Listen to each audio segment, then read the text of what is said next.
அரிது அரிது மானிடனாய் பிறத்தல் அரிது.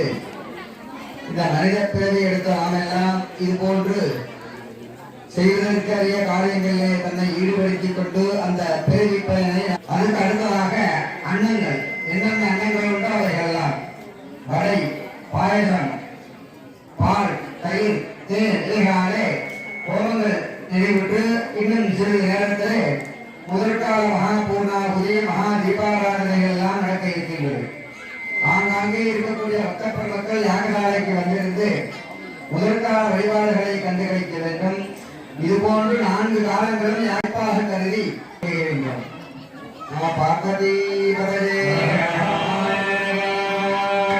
இந்த ஐயனார் வந்து ஐயப்பன் சொல்லுவாங்க. இந்த ஐயப்பன் எப்படின்னா சிவனுக்கும் மகாவிஷ்ணுவுக்கும் பிறந்தார். அப்படியே அந்த மகாவிஷ்ணு ஆலயம் நம்ம பஜனை மட ஆலயமும் கும்பாபிஷேகம் இருக்குது. நம்ம அப்பாவுக்கும் கும்பாபிஷேகம் இருக்குது, பிள்ளைக்கும் கும்பாபிஷேகம் இருக்குது. அது போல